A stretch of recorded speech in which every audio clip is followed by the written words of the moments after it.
places with tales of the paranormal. They are towns across America where ghostly apparitions, haunted locations, and energy vortexes are reportedly a part of the scenery. These are places where you can possibly experience the supernatural. We've all had those strange experiences of thinking someone was behind us when no one was actually there. Or picking up a distinct feeling about a place or room, never having been there before. Could it have been a ghost or an emotional imprint that was left behind? How do you explain these incidents of the supernatural? Chris Chacon has been involved in the field for over 20 years. He is a former investigator for the Office of Scientific Investigation and Research. There are circumstances that are taking place which do not fall into any scientific category. They simply defy the known laws of nature and physics. How can these unscientific entities be best described? Well, ghosts are allegedly individual spirits that have no body, that wander among us. People who've encountered ghosts, they look just as real as you and I. You can't even tell the difference until suddenly it disappears. According to a recent Gallup poll, a third of all Americans believe in ghosts, and 1 in 10 have been in the presence of a ghost. There are people who will tell you about how ghosts have passed through their bodies, how they've felt vibratory sensations when this has happened. Contrary to popular belief, a haunting is not just a ghost or group of ghosts in one place. Hauntings are when people supposedly encounter residual impressions at a location after some sort of extremely emotional situation. A haunting is usually associated with a place, and it's usually tied in some kind of residual type of element. It could either be that something really tragic happened in a location. There are other times when something really happy happened in this location. Sit tight, because we're going to take you around the country to some of the most eerily active supernatural destinations in America and discover what makes them unique. Our first stop takes us to Gettysburg, Pennsylvania, which is located in south central Pennsylvania on the famous Mason-Dixon line.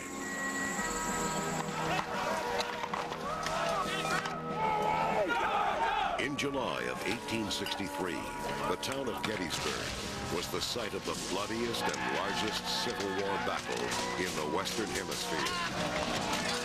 The angst and emotion was overbearing as brother was fighting brother over the right to own slaves, an issue that was tearing our nation apart.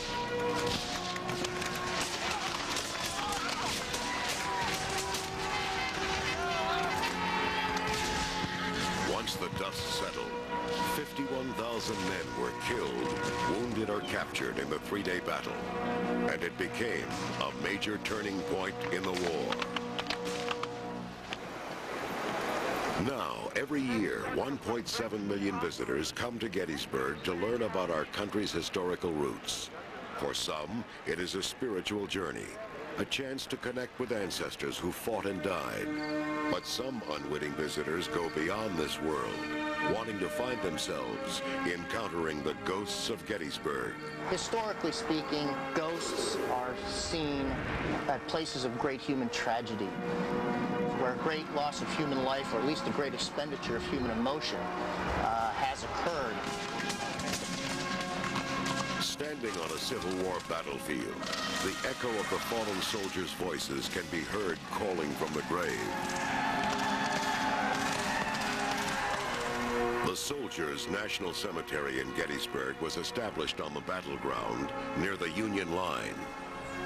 There lie over 3,500 soldiers who gave their lives for their beliefs. Gettysburg is probably one of the best places to experience the supernatural because of the emotional trauma that was expended here. Rob Gibson is a photo historian in Gettysburg. There certainly are a lot of lives that were snuffed out in their prime, a lot of dreams that were never fulfilled. And when you look at that, and you look at all those poor bodies laying over there in the cemetery across the street, you can't help but feel that there was all this energy and all this hopes and dreams that all ended here.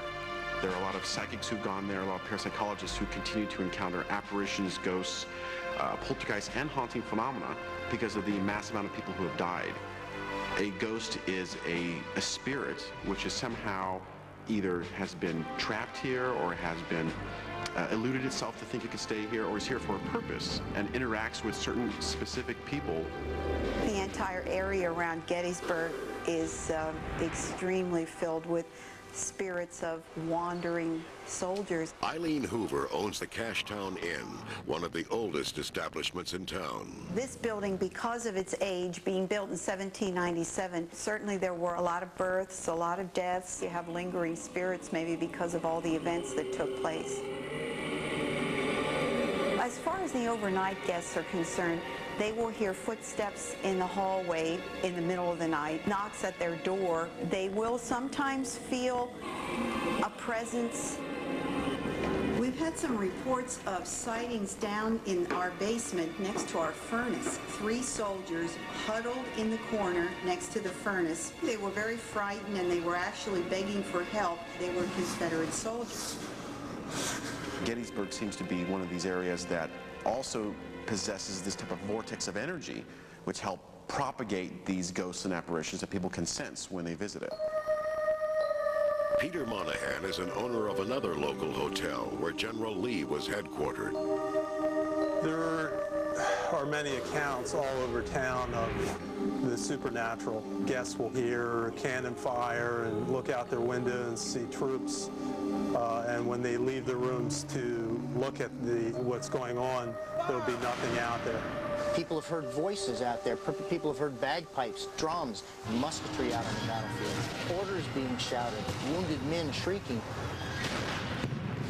Historian and author Mark Nesbitt is one of the leading writers on the Gettysburg ghost phenomenon. He is also a ghost investigator who uses a digital recorder to capture anomalous sounds. One of the things that people have done for years is to get what they call EVP, electronic voice phenomenon, captured on tape. This is a digital recorder. There's no tape in here, and it's also voice activated. The technique is to take this out on the battlefield someplace, ask questions, this starts to record. And then often when you play it back, you'll get noises that you never heard when you were standing there. Mark describes one experience he had while recording supernatural sounds on a Gettysburg battlefield. It's about 3 miles outside of town, so it's very, very quiet out there. I was on the Confederate side of the battlefield. I just asked the first thing that came to my head, something about Robert E. Lee. Do you know who Robert E. Lee is? Did you ever hear of Robert E. Lee? If you listen to it real close, it kind of sounds like a yes, an angry yes. Yes, we know who Robert E. Lee is. There's something responding that you don't hear when you're out there. It's a mystery. It's a mystery. Only in a haunted town would you need a ghost hunter. And in Gettysburg, there are several who claim to be exactly that. It's very important to get it. Rick Fisher is the founder of the Pennsylvania Ghost Hunter Society. They investigate local supernatural phenomenon. I have over 400 members across the state in the Pennsylvania Ghost Hunter Society. We have chapters in different counties of the state, and what we do is research and investigate reported haunted sightings. The Jenny Wade birthplace is the next site for the team's investigation. Here they hope to gather more evidence by communicating with the spirits. Mark Nesbitt joins Rick Fisher on his hunt.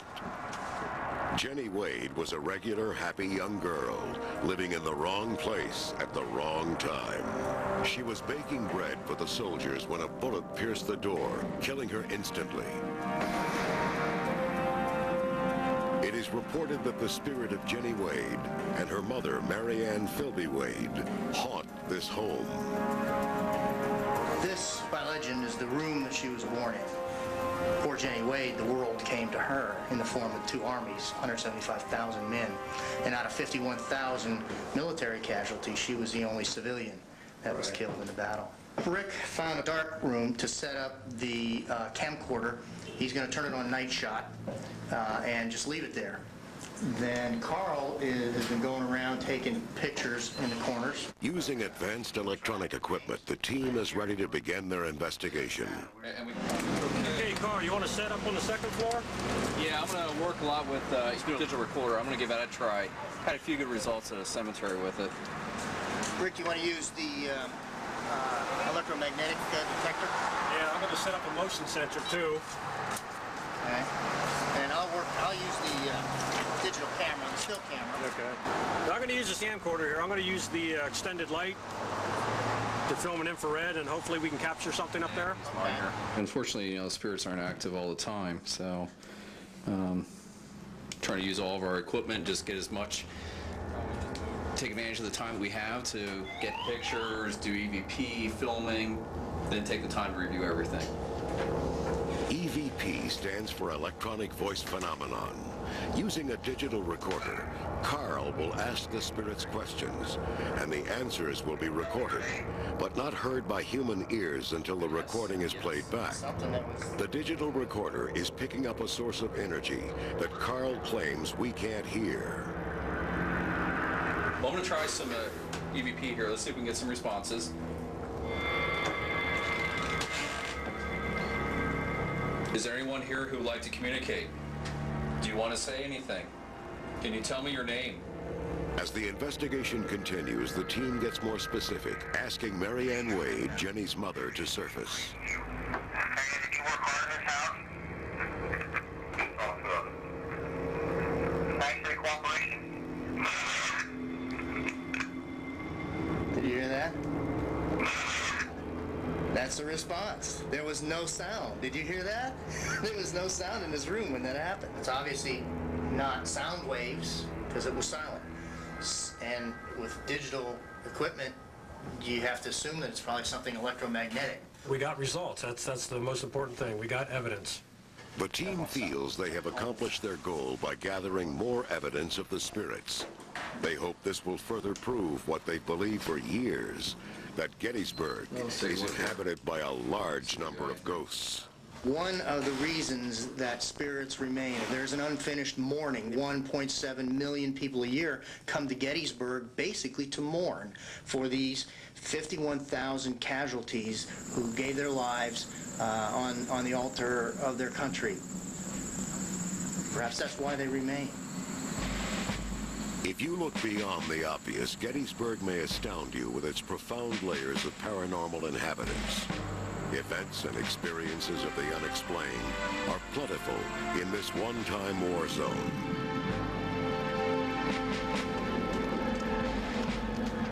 Gettysburg is a perfect destination if you are looking to put yourself in contact with something that cannot be scientifically defined.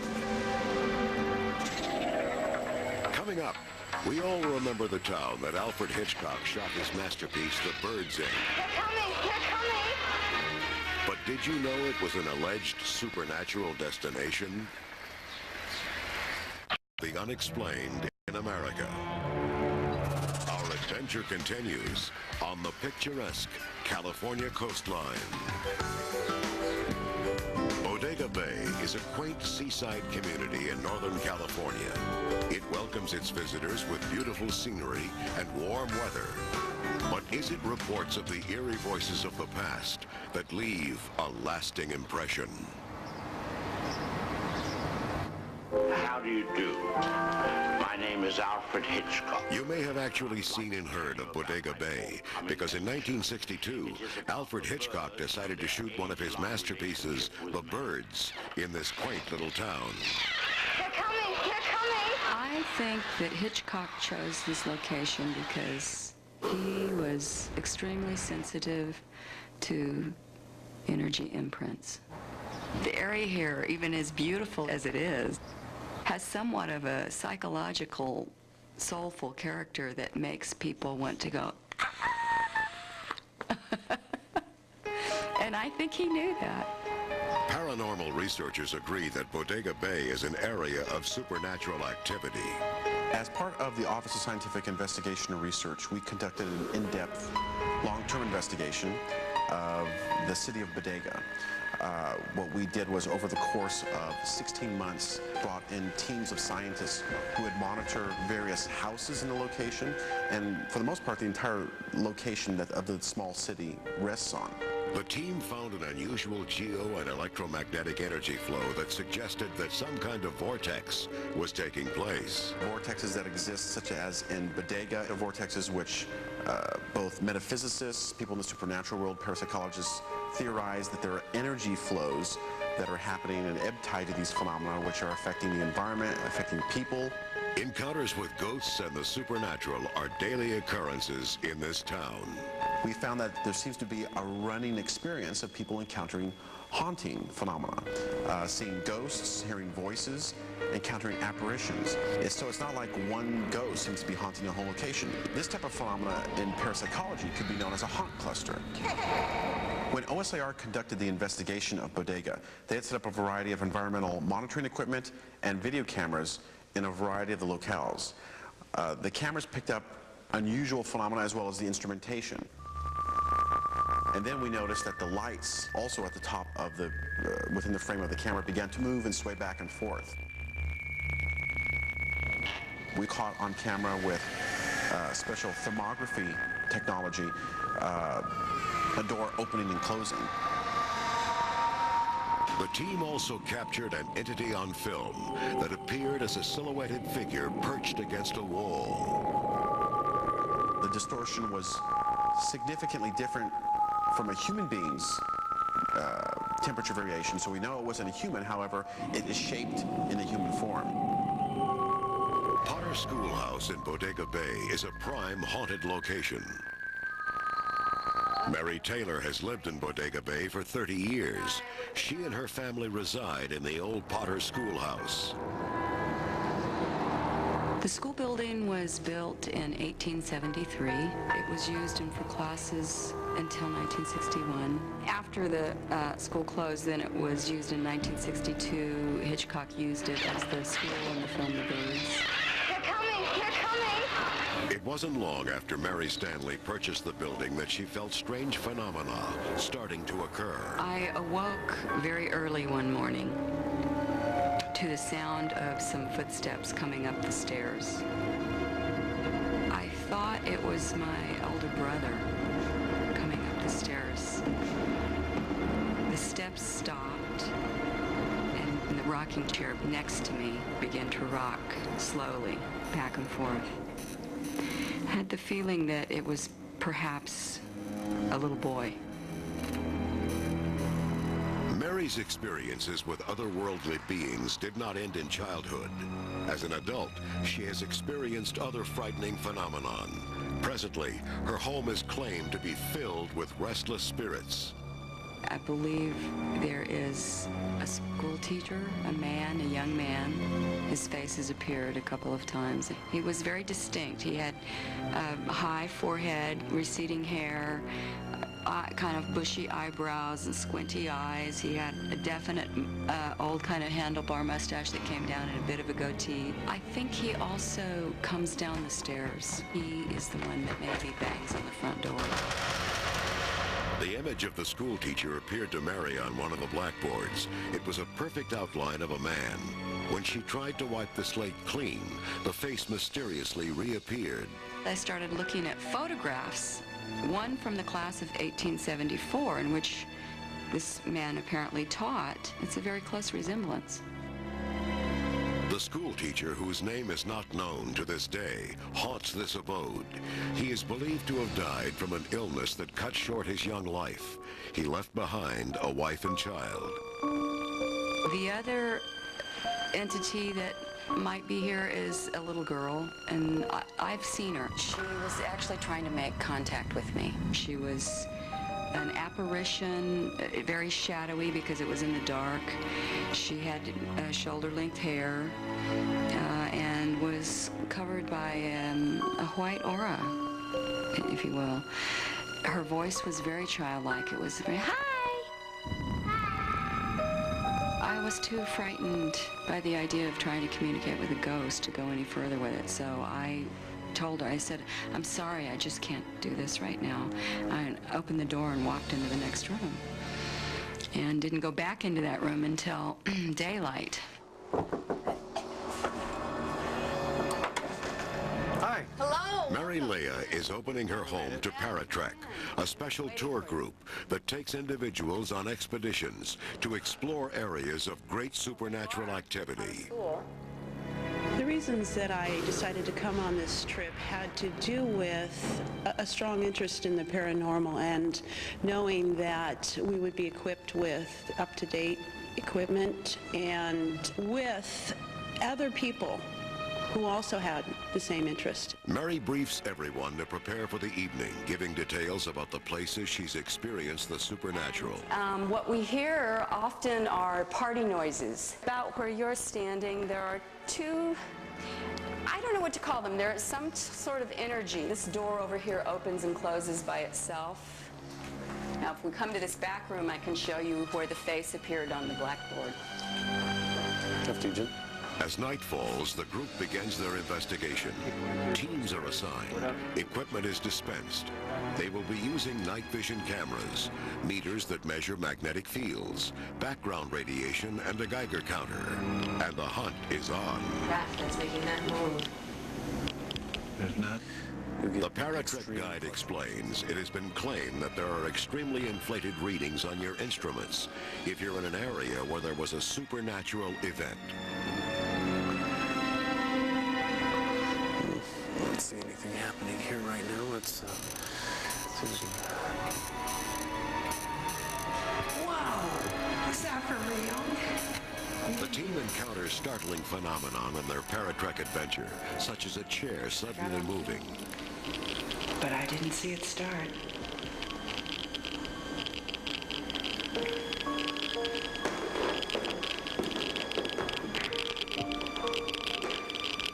Wow, look at that needle.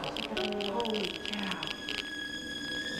They also came across some swinging lights that were infested with bugs, a sign of a place where the paranormal has occurred. The Paratrek team at the Potter Schoolhouse encountered some light swinging. And again, based on our own research, that seems to be a very familiar phenomena that took place in the Potter Schoolhouse.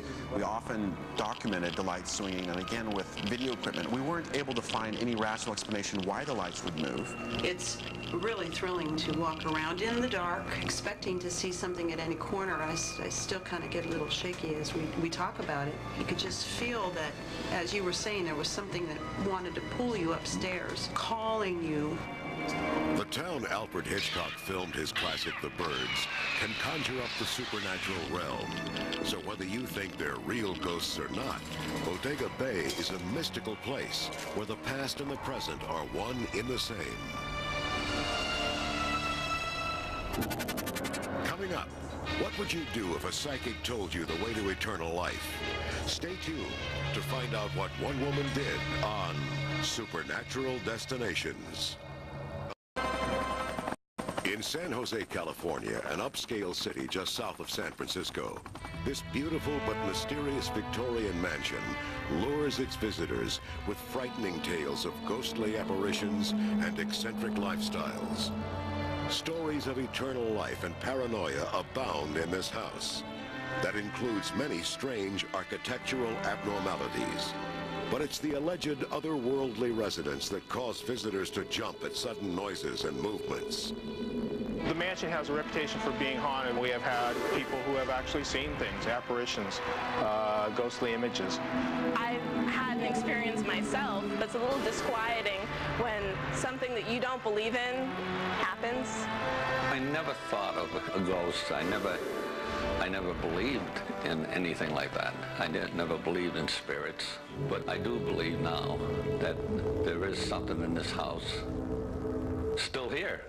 The original owner of this mansion was Sarah Winchester, widow of William Winchester, manufacturer of the Winchester rifle. They were married and they had a daughter who died 6 weeks after birth. And 15 years later, in 1861, William Winchester passed away of pulmonary tuberculosis. And it's a medium who told Mrs. Winchester that the death of her husband and daughter were caused by the spirits of all the people killed by the Winchester rifle, and that the only way to appease the spirits was by building a house continuously, never to complete it. The psychic's explanation for the loss of her husband and daughter scared Mrs. Winchester. She thought she would be next. Fearful of her own mortality at the hands of the evil spirits, Sarah purchased an 8-room farmhouse in San Jose, California. The medium also promised eternal life from the continuous construction of the house. She started building, and she built 24 hours a day for 38 years. She feared if the construction stopped, she would die. Mrs. Winchester hired 13 carpenters who worked around the clock, building and remodeling. But Sarah never hired an architect. She conceived all the ideas on her own. Or did she? It is a mystery to me on how she could have possibly have built this place without any formal education in the construction or in the design of things. She did this all on her own. That's one of the great mysteries of the house. It's said that Sarah Winchester had midnight seances, and she would meet with the spirits who gave her the guidance. It is said that every evening Sarah Winchester would enter her seance room through a secret passageway. Reportedly, ethereal music rang out from her chamber as building plans began to materialize. The next day, she would go to a room and sketch out the plans and give the plans to her head foreman, and the foreman would give it to the carpenters to build that room. Allegedly, what came of those conferences with the dead proved to be one bizarre and beautiful architectural achievement. She really had no formal plan as to how to build this house. She would decide and design rooms on a whim and just build them. She would incorporate oddities into her house, like a door that opens onto a wall or doors that open to a 10-foot drop. You know, those are not typical things that you would find in one's house.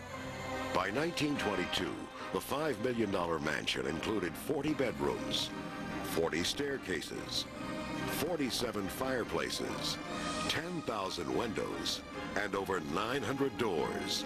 She also had the largest collection of stained glass in the world.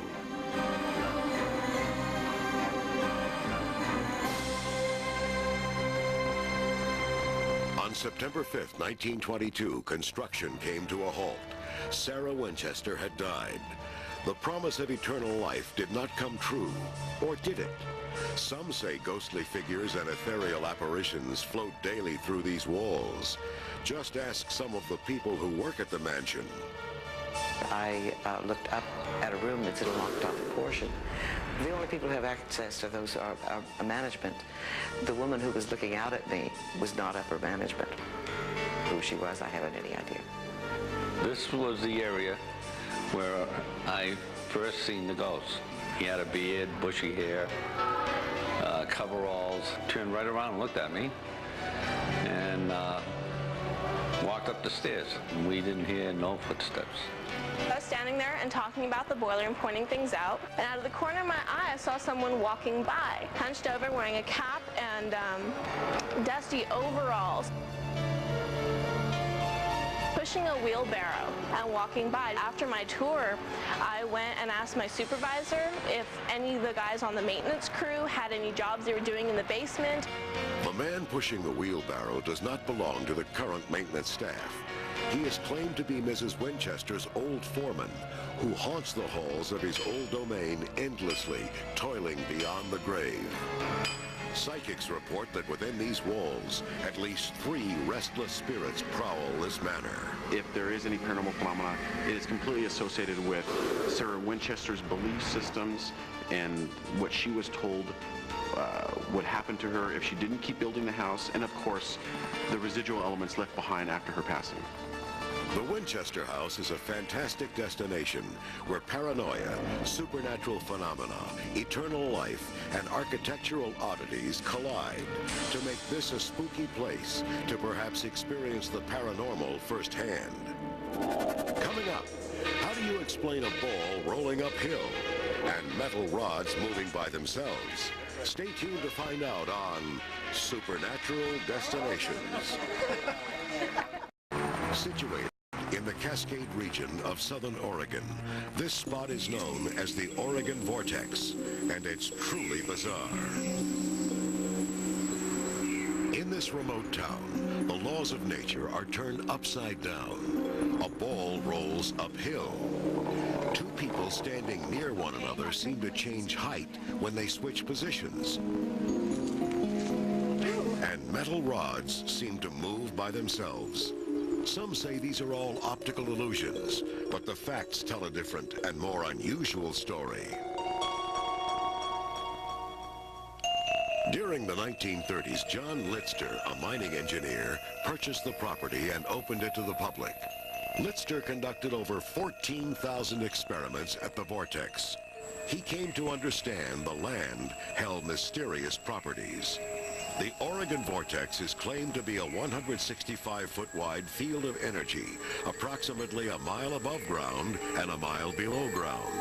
Vortex itself means a whirlpool of force, like water going down a drain or a tornado. It's a swirl motion, and because of these energies, it creates a draft which can suck things in and drive them together.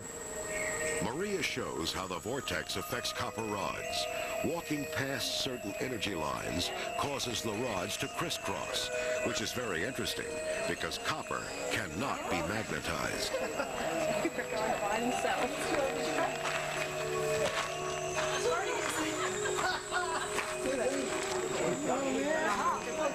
On the premises of the Oregon Vortex is a worn-down shack that rests in a precarious position.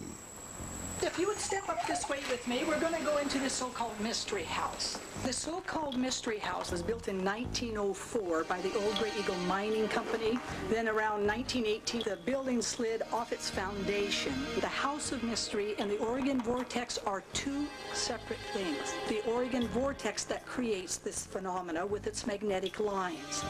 What the house does is simply enhance what you see. Here is something you've really got to see to believe. A ball actually rolling uphill. Now, folks, this is an optical illusion. Let's throw it again. If it was downhill, the ball would go down there and stay down. Since it doesn't, that's uphill down there, and this is downhill up here. I was amazed. It was really unexplainable. Once in the house, the guests try out walking on a board uphill. Okay, turn it around. appears to draw them upward, but walking down the board becomes harder, thus defying the natural gravitational pull. Another oddity is that a broomstick will rest in an inclined position approximately 11 degrees from vertical, with no strings attached. Put my hand down here. Okay, now watch what happens, though, when I pick it up. It goes in line with the plowing. Next is one of the most interesting experiments performed by people. You put them on the level platform, then you can have a person stand at each end, and then when they stand towards magnetic north, and you have one standing on magnetic south, and you have them compare in height, and then when they trade places, one is taller and one is shorter. If you're at 5 feet at one pole, when you go to the other pole, you will also measure 5 feet, but your eyes will tell you that one's taller and one's shorter. When you take a picture of it, you will be able to measure a difference. Because this area is considered the largest possible land vortex in the world, its powerful effects can alter one's physicality and perceptions. Had way bigger effect on me than I thought it was going to have. Like the minute that I stepped through the gate, I started feeling dizzy, disoriented, and it started hitting me like a wave. This area here takes in about 3/4 of an acre, okay? And the phenomena occurs up high into the air, where it's been checked as high as 10,000 feet in the air, and also goes down half above the ground and half below the ground. It has 15 of these magnetic lines that crisscross through it. The vortex is a mystery, and visiting is like stepping into another dimension where nothing is what it appears to be. Scientists from all over have come to figure out the secrets of the Oregon Vortex, but none have cracked its code. Coming up, Can you pinpoint the most haunted city in America? Stay tuned to Supernatural Destinations. We are traveling across the country to explore the strangest and most eerie locales in America. Now, we journey to a city that pays homage to its spirited past, New Orleans, Louisiana. It is in the intoxicating music, the mysterious atmosphere, the dark alleys, and the narrow streets of this American town where tales of ghosts, vampires, and voodoo come to life. Noted supernatural believer and famous writer Anne Rice currently resides in New Orleans. New Orleans probably has more ghosts and more haunted houses than any other city. There are people all over the city who will tell you about how haunted their houses are. New Orleans is considered one of the hotbeds of supernatural activity because of its rich past history. It is said that a person can literally walk the streets, and on every block you could at least find one location where there's going to be some type of haunting or known poltergeist that's possessing almost every locale.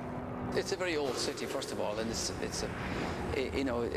a former European colony, the French and then the Spanish, and then the Irish came and the Africans came, and they took their ghosts with them, I believe.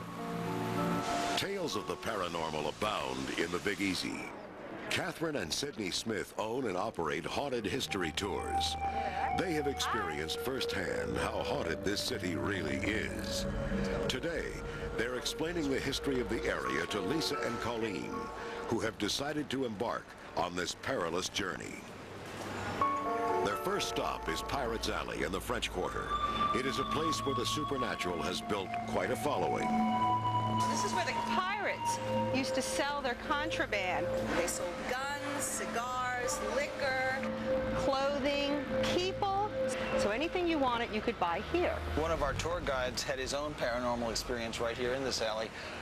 He had just completed one of the haunted history tours one night, and he was standing about right here, getting ready to go home, and he saw a figure approaching him holding what he thought was a stick or a cane or a bat.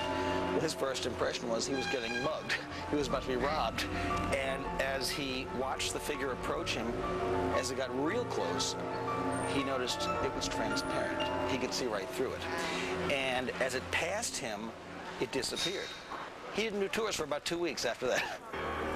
As Lisa and Colleen continue on their tour of the ghostly city, the location changes, but the spirits remain. Not too far from Pirates Alley is O'Flaherty's. The owner, Danny, has witnessed firsthand the ghosts of Nolans. I've been here for 11 years now, and since then a lot of hauntings have been going on in this building. Back in the 1800s, Mary Wheaton and her husband Joseph lived in this building. The legend begins with Joseph having an affair with a Creole woman named Angelique. She was very much in love with Joseph. During a fight, she threatened to tell his wife about the affair. Joseph, overwhelmed with anger, became violent and threw her from the window. She landed on the well, dying instantly. He quickly buried her somewhere in the area, but allegedly not before a teenage boy saw him do it. Joseph panicked and went up to the 3rd floor, put a rope around his neck, and killed himself. Ever since, this place has been claimed to be haunted by Angelique. Many of Danny's customers have caught a glimpse of Angelique in the pub late at night. Some of the customers used to ask me, who's that woman up there looking down at you? And I said, there's nobody up on the 2nd floor because it's closed. People have said that is Angelique. Possible phantoms inhabit the streets and lives of those living in the Big Easy. There have been a lot of practicing in areas of black magic and voodoo and witchcraft and a variety of other elements taking place there. Anne Rice explains what voodoo really is. It's a religion that was basically a black African religion in the New World that involved saints and the Virgin Mary. It's a spirit religion. It's a religion where you manipulate the spirits and you call upon the spirits of your ancestors to help you. Back in the 1800s, Marie Laveau was considered to be the queen of voodoo in New Orleans. Her presence is still felt in the Big Easy. This is the tomb of Marie Laveau. These are gifts that are being left to Marie Laveau from those who want her to grant wishes. Well, the X's comes from an old superstitious custom. People come to the tomb of Marie Laveau and you put an X on it, and then you make a wish that your wish is guaranteed to come true. In the voodoo religion, it's very, very customary to leave this sort of thing on altars. The individual is paying homage to the spirits of the ancestors that have been deceased. Now, Marie Laveau was the most popular voodoo queen of all in New Orleans. But there is a new generation of voodoo priestesses emerging in the Big Easy. There's an awful lot of misunderstandings and misconceptions concerning voodoo. Everyone thinks that voodoo is all about spells and hexing and that it's an evil practice, when in fact it's a religion. Sally Glassman is a voodoo priestess in New Orleans. I opened the Island of Salvation Botanica. We sell all sorts of items to help people in their spiritual pursuits: oils, herbs, incenses, books. We have myriad candles for every purpose and point, and the idea is that you are lighting the way for spirit to find you. New Orleans is extremely spiritual, and in the sense that there are really a lot of spirits in our environment. I think New Orleans is such a magnet for paranormal activity, mainly because of voodoo and the spiritualism that has been here since the 1700s. With the supposed spirits through voodoo, its eerie past, and possible evidence of ghosts, New Orleans has earned its title of Most Haunted City in America. There are quite a few things in this world that cannot be explained rationally or through science. How do scientists explain electronic voice phenomena? Or the intense energy fluctuations at the site of paranormal experiences? Is there a way to justify images of people that seem to disappear before our eyes? Right now, those questions are as good as any. We hope we've added a little fuel to your fire about the reality of paranormal existence. Next time you have a funny feeling you're not alone in an empty room, you might not be. And just remember that you heard it here on Supernatural Destinations.